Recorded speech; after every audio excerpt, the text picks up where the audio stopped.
Yo alabo al poderoso, adoro y me postro delante de aquel que dio su vida para que nosotros pudiéramos acceder al perdón de los pecados, al señorío de Cristo y pronto a la resurrección.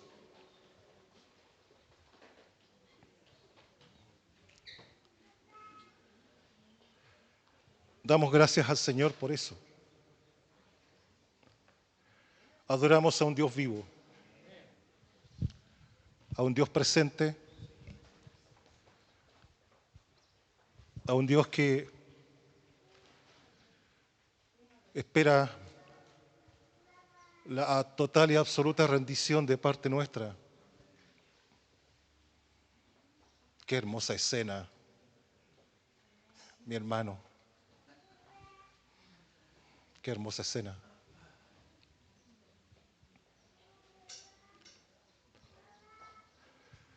Vamos a compartir ahora la palabra del Señor.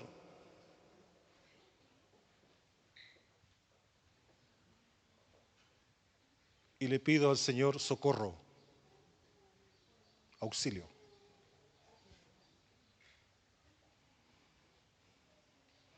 Hubiera preferido que la alabanza hubiera seguido.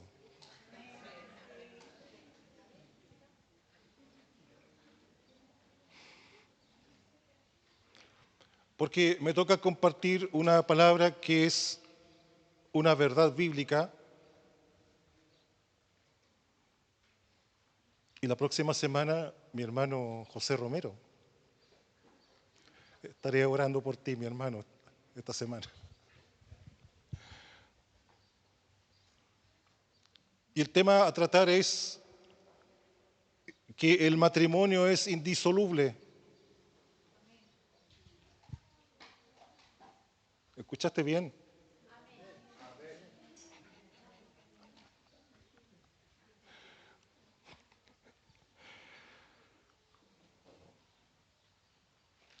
Y que el segundo matrimonio es adulterio, cuando el cónyuge aún vive.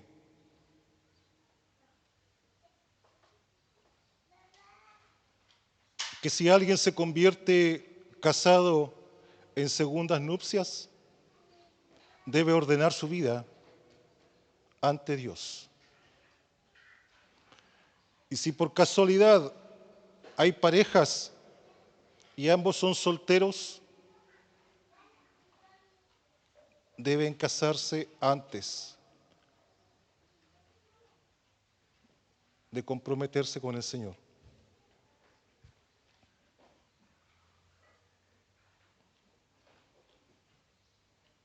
Con razón nos dicen los salmones, po. Vamos en contra de la corriente.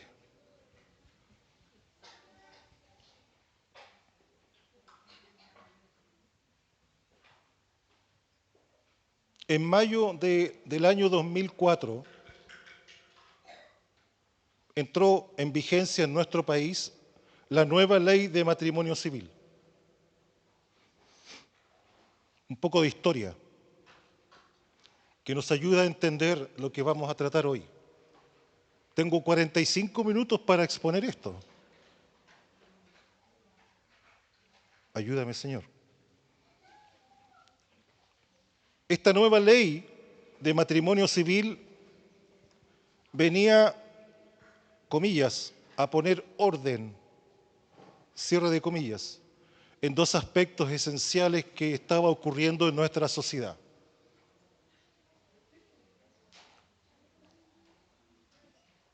Primero, se debía regularizar una condición que se estaba dando en los matrimonios de la época hasta ese año, que estaban anulados. Y esto se transformó en un vicio para disolver el matrimonio, la anulación. Bastaba decir con que la dirección de los que se estaban casando o de alguno de los testigos no era la que se había dicho para anular el matrimonio. Mira, que la dirección era falsa. Y eso era motivo suficiente para que el juez pudiera dictaminar la anulación de ese matrimonio. Sin embargo, esta condición, que venía precedida de la ley de matrimonio del año 1884, no permitía el divorcio. Por lo tanto, habían muchas parejas o muchas personas en convivencia. Y el otro hecho esencial de esta nueva ley del año 2004, derivado de la primera, es introducir la causal de divorcio. Este debate duró 10 años, mi hermano. Participaron diferentes corrientes de ideas o corrientes de opinión. La Iglesia Católica, las iglesias evangélicas, los masones, la logia masónica, la comunidad judía, distintas corrientes de opinión.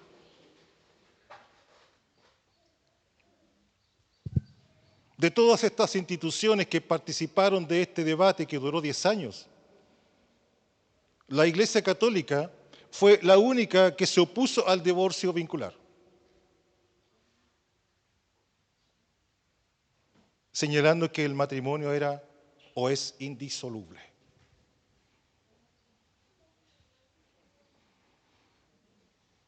Otra opinión de la época fue un premio Nobel de Economía norteamericano, año 1992, el señor Gary Becker.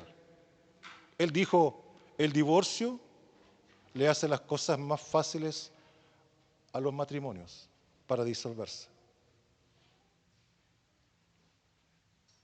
Y encarece todo. Una opinión secular, válida y legítima.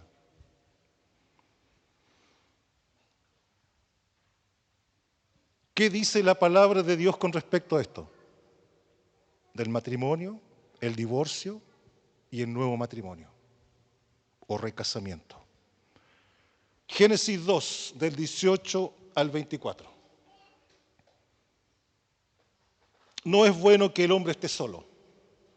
No es bueno. Dios lo dijo. No lo dijo el hombre.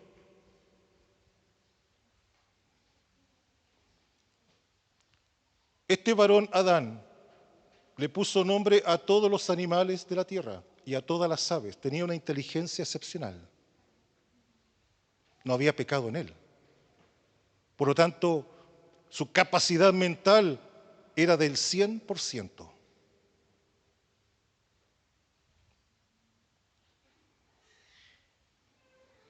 Pero aún dentro de toda esa inteligencia y esa compañía de animales y de aves, no había una ayuda ideal para él. Todos los animales estaban acompañados, todos tenían su pareja, menos Adán. Entonces el Señor, a través de un acto magistral, que a ningún hombre se le hubiera ocurrido, hizo caer en un profundo sueño a este hombre, a Adán. Así que mientras el hombre dormía, el Señor le sacó una de sus costillas y cerró la abertura.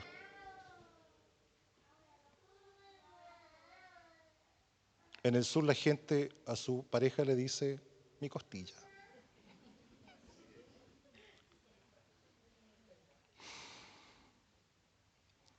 Después que Dios cerró la abertura del costado donde sacó la costilla, le presenta, forma a la mujer y se la presenta a Adán.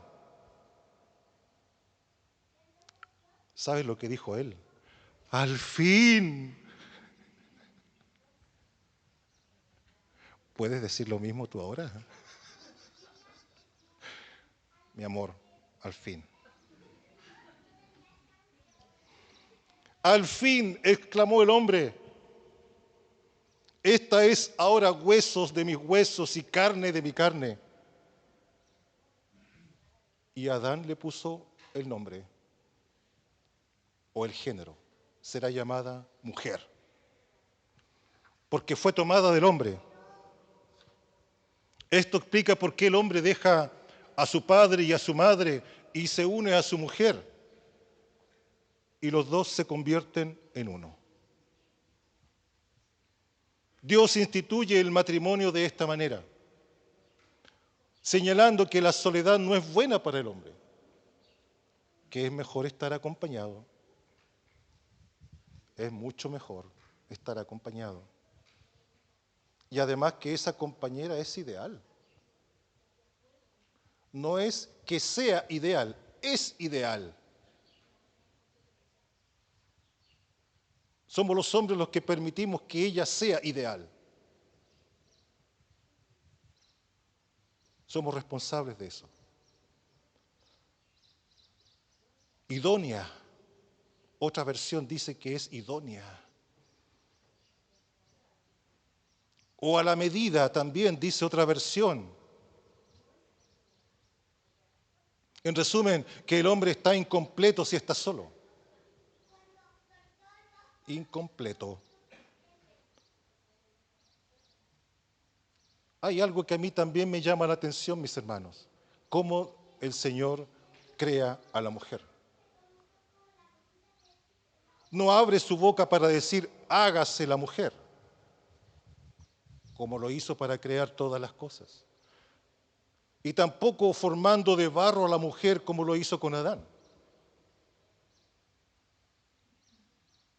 Sino hace a la mujer de una parte del hombre. Esto es básico y esencial. Muchos matrimonios que hoy unen sus vidas no conocen esto, no saben esto, no profundizan en esto, no les es revelado esto, no lo entienden, no lo conocen. Que el hecho de sacar a la mujer de la costilla del hombre destaca la unidad de la naturaleza. No la saca de otro lado, la saca del mismo hombre. La íntima afinidad entre ambos seres y la igualdad esencial ante Dios. Que no hay forma de entender esto, sino a través de la apertura del entendimiento y del conocimiento acerca del propósito de Dios acerca del matrimonio. Que el matrimonio es un pacto en unidad total, donde los cónyuges se convierten en un solo cuerpo que abarca todos los aspectos de la vida: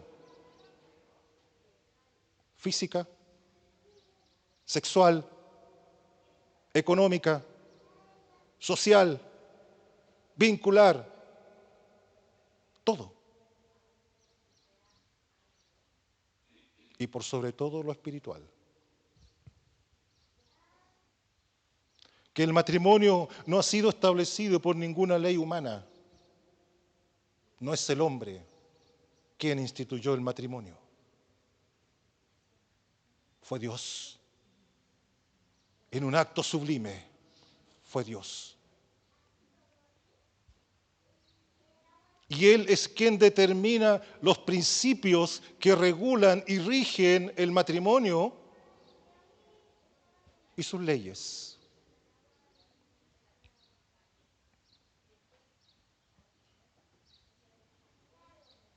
Luego viene algo que enturbia todo esto. Esto que fue establecido por Dios desde el inicio es enturbiado por el hombre. El hombre y lo que él quiere hacer.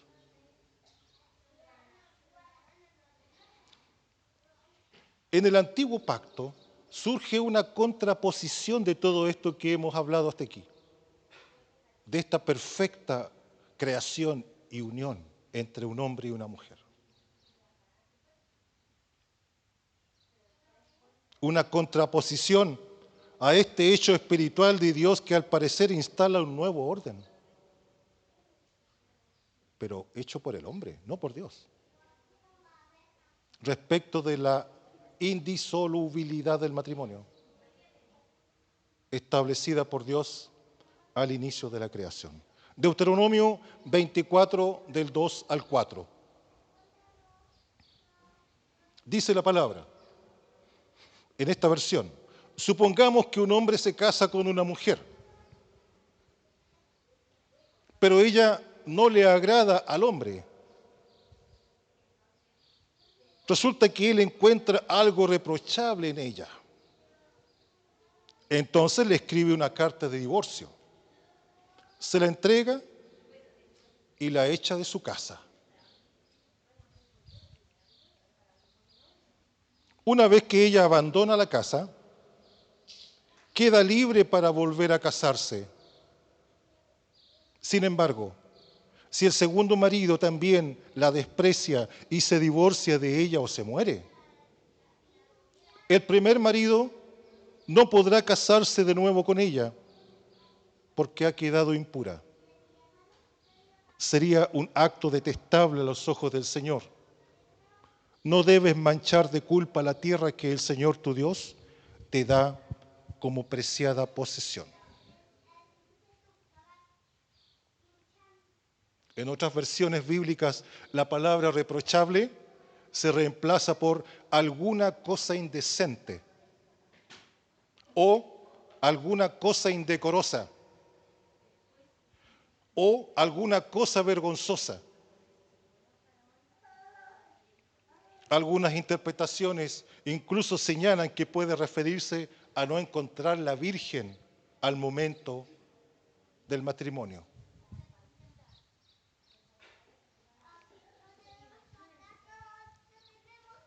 Pero ¿qué es esto? ¿Qué es esto? Ley de Moisés. ¿De dónde aparece esto? ¿Por qué aparece esto en contraposición a lo que Dios inicialmente estableció? ¿Qué poder influyó para que Moisés pudiera establecer esta nueva condición o este nuevo orden? Algo que iba en contra de lo establecido por el Señor.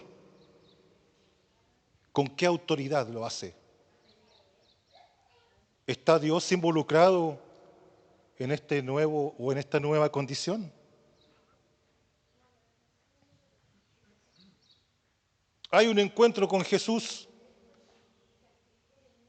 entre Jesús y los sacerdotes judíos.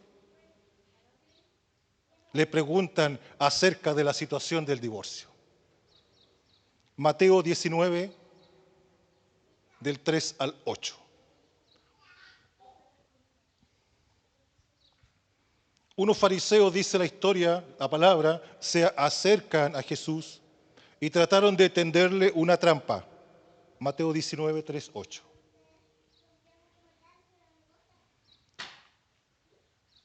Una trampa haciéndole la siguiente pregunta. Oye, Jesucristo, ¿se permite que un hombre se divorcie de su esposa por cualquier motivo? Jesús responde, ¿no han leído las Escrituras?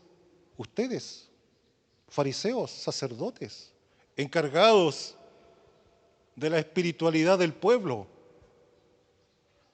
Allí está escrito que desde el principio Dios los hizo hombre y mujer y agregó, esto explica por qué el hombre deja a su padre y a su madre y se une a su esposa y los dos se convierten en uno solo. Está Jesús aquí transcribiendo textual lo que leímos en Génesis. Textual. Cuando eso se dijo y se escribió, Jesús estaba ahí, en el cielo. Y ahora está en la tierra, confirmando esto. Dios viene del cielo y a la tierra para volver a confirmar algo que ya estaba dicho inicialmente.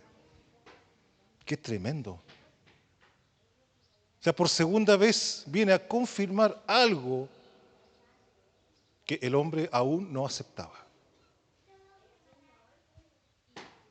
Entonces los sacerdotes le preguntaron, ¿por qué entonces dice Moisés en la ley que un hombre podría darle a su esposa un aviso de divorcio por escrito y despedirla? Lo que acabamos de leer en Deuteronomio. Jesús contestó, Moisés permitió el divorcio solo como una concesión ante la dureza del corazón de ustedes.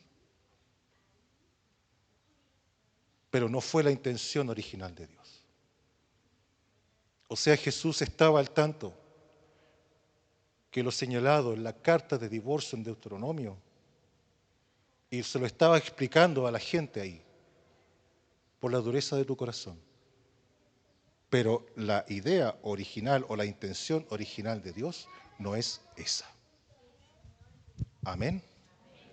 Amén. Así que Jesús confirma este propósito original de Dios acerca de que el matrimonio es indisoluble y que solo la muerte la puede finalizar de uno de los cónyuges. Y explica la razón de la existencia del divorcio mediante una carta.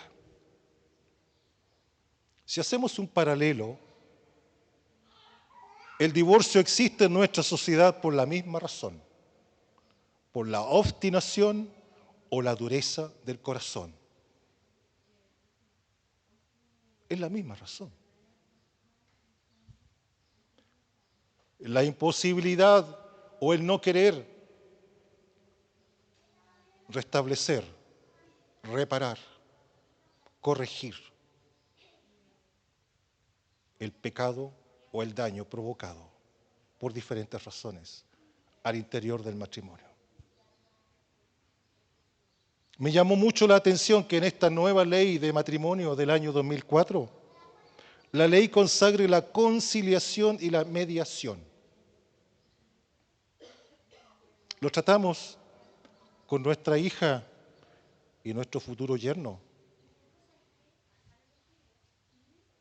en los discipulados de novios que estamos haciendo. Como primera medida, en esta ley, cuando se inicia el juicio del divorcio, el juez llama a los cónyuges que están en disputa.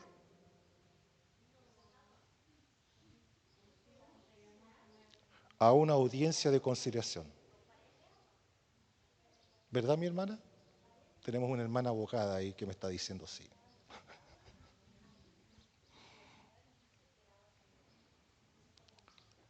Esta audiencia de conciliación para ambos cónyuges tiene un propósito. Y ese propósito es instarlos al entendimiento de las diferencias. Mira, el mundo intenta de alguna manera evitar el divorcio. ¿Y la iglesia? Deberíamos de hacerlo también, obviamente, por sobre todo nosotros. Así es que, si esto no resulta, esta primera etapa, viene una segunda medida, que se llama instancia de mediación. En esta mediación participa un tercero, un mediador, que también tiene como propósito evitar que se consolide el matrimonio, o sea, el divorcio, perdón. Que intenta ayudar a enfrentar de buena manera la causa principal que está gatillando el divorcio y los problemas accesorios que se vinculan al quiebre matrimonial. Para el divorcio de mutuo acuerdo, la ley exige al menos un año de cese de convivencia. Demuestre que al menos han estado un año separados. y de 3 años para el divorcio unilateral, es decir, que uno de los dos pida el divorcio. Les cuento todo esto, mis hermanos, porque como iglesia no podemos estar ajenos, primero a lo que establece la ley y segundo, la situación en la que está nuestra sociedad. Es importante saberlo. Hay un tercer caso, el divorcio por culpa, que no tiene plazo de cese de convivencia, pero exige demostrar un incumplimiento grave de los deberes matrimoniales que haga intolerable la vida en común. Aparte de lo señalado, el espíritu de la ley es tratar por todos los medios de evitar el divorcio. A pesar de esto, en Chile, de cada 100 matrimonios, 59 terminan divorciados, casi el 60%. Y otro dato, 1 de cada 4 divorciados se vuelve a casar. Chile lidera la tasa de divorcios en América Latina. Somos el número 1, traducido al español.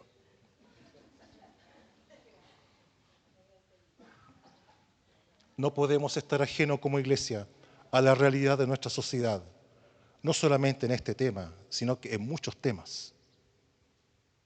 Es un pequeño retrato de lo que nos rodea. Volvamos al encuentro de Jesús con los sacerdotes. Mateo 19, del 9 al 12. Vuelve a decir Jesús, y les digo lo siguiente: el que se divorcia de su esposa y se casa con otra, comete adulterio.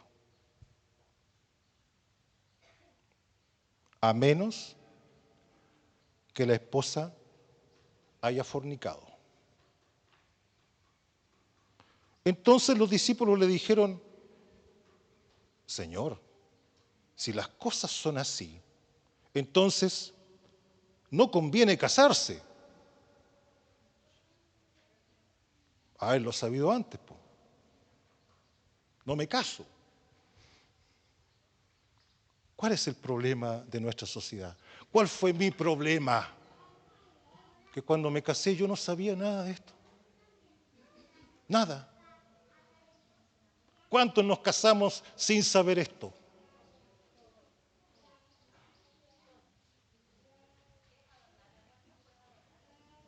Y eso es lo que hoy está ocurriendo en nuestra sociedad, mi hermano. Así que mejor no hay que casarse. La respuesta de los discípulos, mejor no hay que casarse. Es mucha la exigencia. Esto no se puede cumplir. No es posible, Señor, para el hombre esto. No lo es.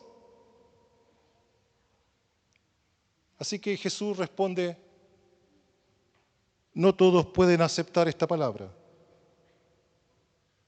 Dijo Jesús: solo aquellos que reciben la ayuda de Dios. ¿Cuántos fueron ayudados por el Señor para que hoy sigas casado?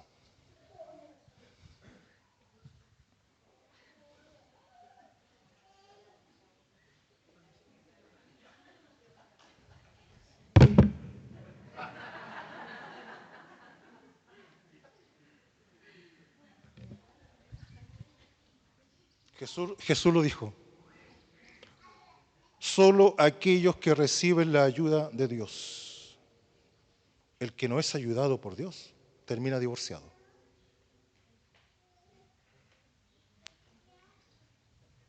Y aquí viene la frase magistral de Jesucristo. Los eunucos. ¿Todos saben lo que es eunuco? ¿Sí? El que no puede engendrar. En lo secular, el que no puede engendrar. Pero no solamente hay eunucos de ese tipo. Aleluya. con la ayuda de Dios. Señor, que muera yo primero. No, es una broma. ¿Eh? Algunos nacen como eunucos, dice el Señor. Otros los hacen eunucos. Y otros optan por no casarse por amor al reino del cielo. Esos son los eunucos espirituales.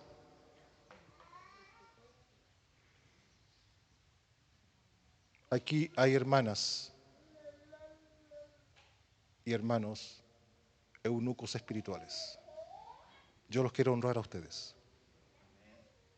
Los honro. Te honro. Bélgica, te honro. Toñita. Claudita. Son un ejemplo. Son un ejemplo. Saidita. Perdón si se me escapa alguien.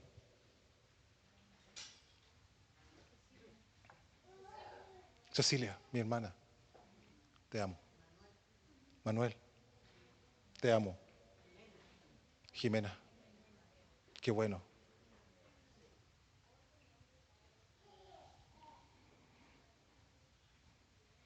Marcos 10.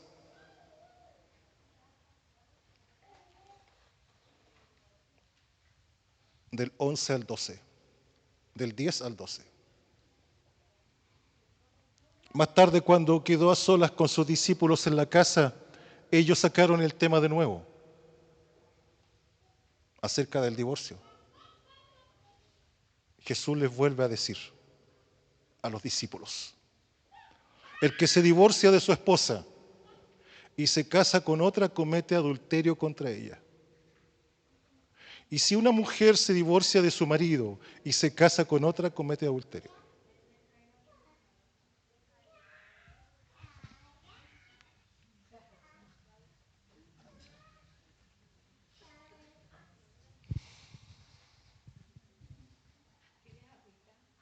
Tengo. Las piernas ya no me dan ya.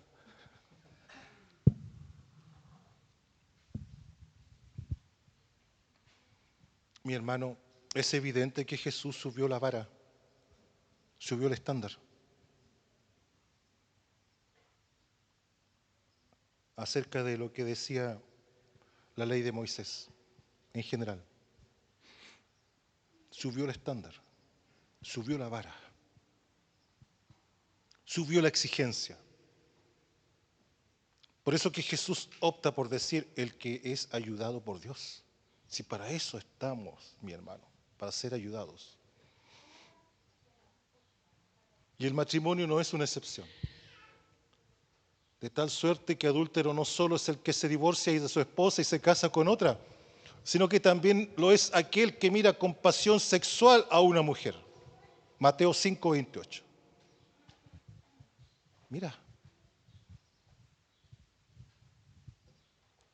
Si tú miras a una mujer con pasión sexual, ya eres adúltero en tu corazón. Por esa razón, este mandamiento se estrella contra la dureza del corazón de los hombres y se ve sobrepasada con este mandamiento. Entonces no conviene casarse, dijeron los discípulos. Y aparece otro concepto. Aquí estamos en problema. La famosa cláusula de excepción. Que tantos dolores de cabeza le ha generado a la iglesia. Hay versiones que dicen, a menos que la esposa le haya sido infiel. Otra versión dice, excepto en caso de inmoralidad sexual. Otra versión dice, en caso de fornicación. No importa la versión. Porque para la sociedad judía en los tiempos antiguos y en los de Jesús, la mujer era una ciudadana de segunda categoría. Sí, Señor. Sí, hermanos. De segunda categoría. La ley de Moisés no decía que la mujer podía optar a lo mismo, era solo el hombre. Era el hombre el quien daba el certificado de divorcio, no era ella. Lo mismo ocurrió en la escena de la mujer que fue sorprendida en adulterio. Fue a ella quien persiguieron para apedrearla, no al hombre. Entonces Jesús dignificó a la mujer y lo seguirá haciendo hasta el fin. Solo falta que el hombre ahora lo haga.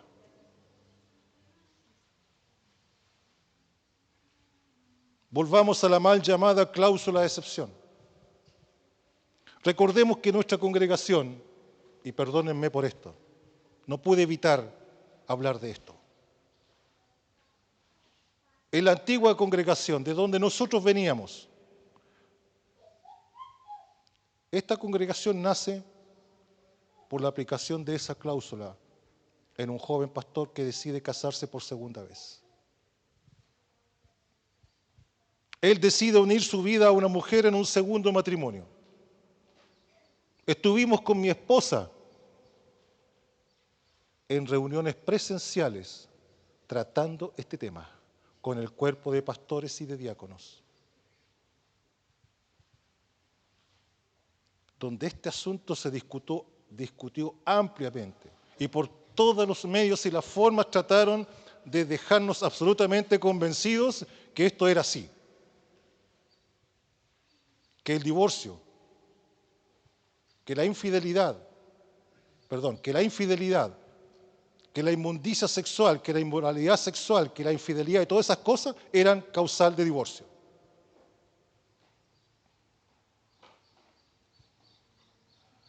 Y como la Iglesia Católica en los tiempos de la discusión de esta ley, de la nueva ley de matrimonio civil, fuimos los únicos que defendimos con firmeza el mandamiento del Señor respecto de que el matrimonio es indisoluble y que el divorcio no formaba parte del pensamiento de Dios, sí en el corazón del hombre.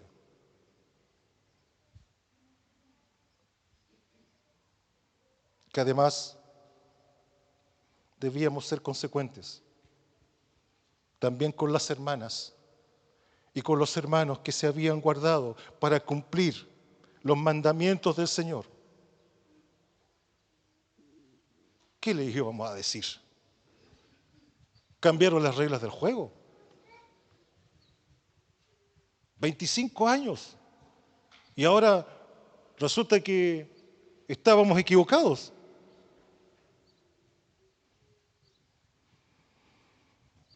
Otro tema relevante tratado en esas reuniones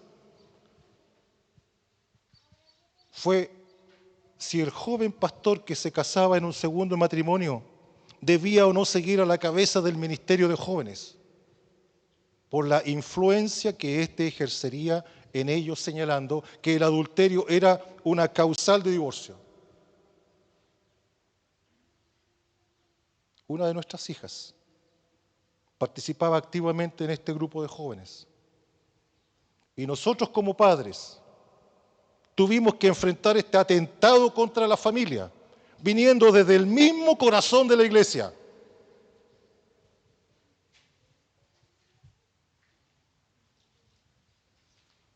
Así que, una aclaración acá con respecto a esto. Que el cuerpo pastoral de una congregación tome una decisión respecto a incumplir la sana doctrina de Dios u otra decisión que afecta el espíritu de la iglesia, no significa que podamos estar de acuerdo con ello, ni menos someternos a ello. En una conversación con nuestro hermano Jerry, dijo tiempo atrás, la iglesia en general ha desplazado el cerco del reino de los cielos. Los límites los ha desplazado con el firme propósito de que más gente pueda entrar. No estamos diciendo que vamos a dejar afuera, pero sí necesitamos establecer el reino como corresponde.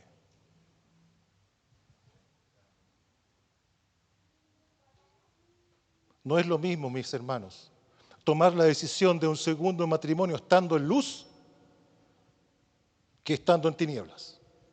No es lo mismo. ¿Qué señal estamos dando al mundo acerca de esto? Que el Señor juzgue esto.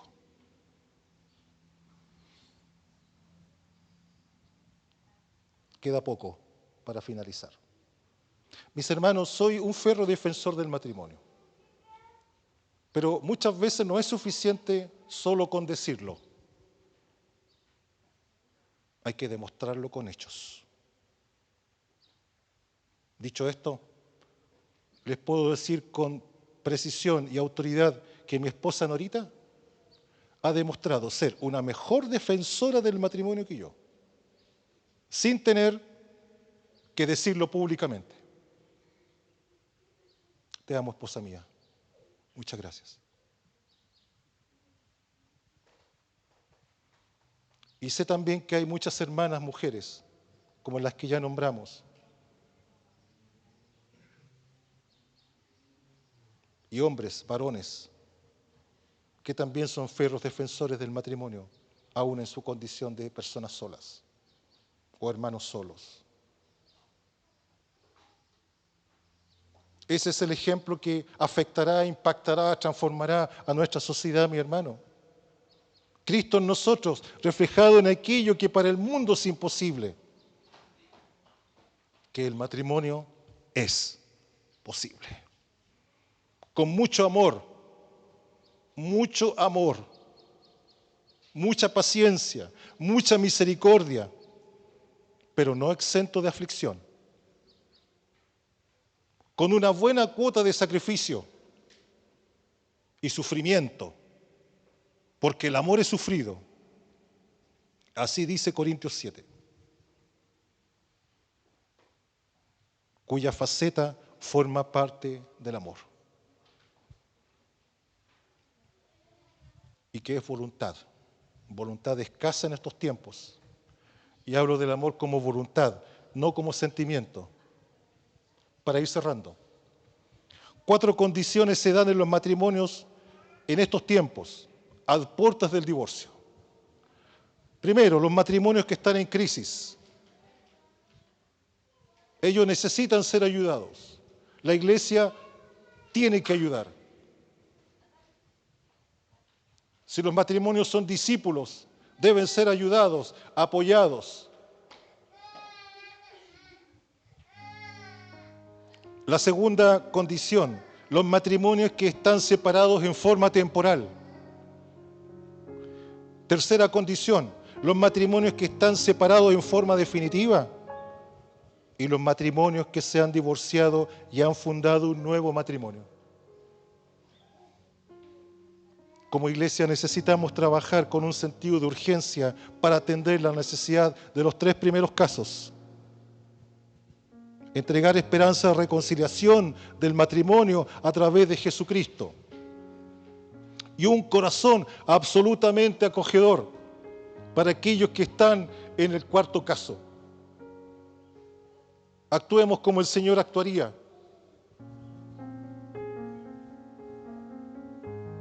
Y aquí una reflexión que escuché de mi hermano Víctor Rodríguez tiempo atrás. Si tuviste el valor de notificar a un matrimonio que está en adulterio, también debes tener el valor de acompañarlos en su penoso y doloroso tránsito al conocer la verdad de Dios.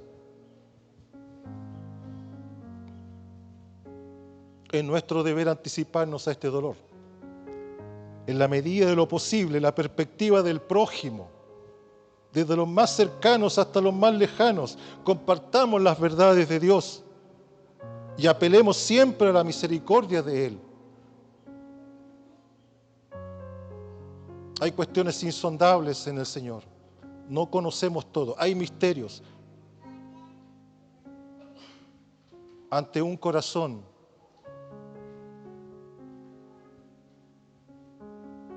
humilde, Él sabe cómo actuar. A eso debemos atender. A eso debemos apelar.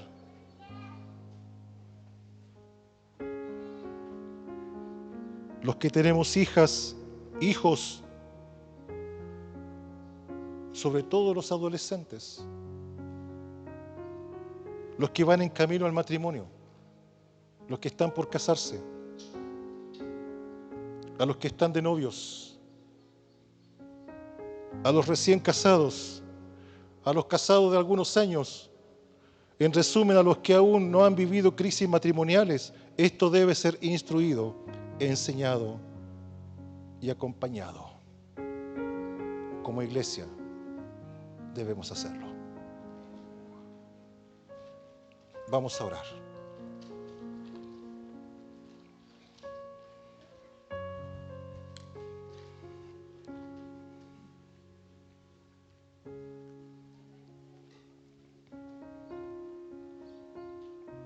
Damos gracias, Padre, por tu palabra.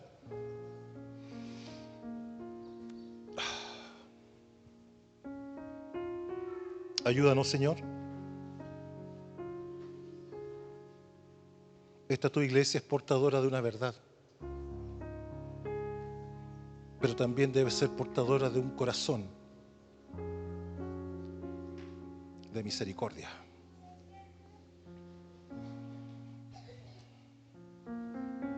Necesitamos tu intervención, tu ayuda. Como cuerpo no podemos estar indiferentes a esta realidad.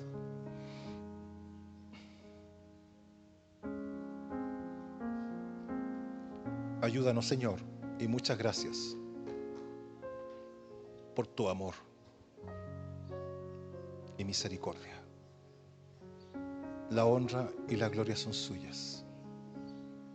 En el nombre del Padre, y del Hijo, y del Espíritu Santo. Amén.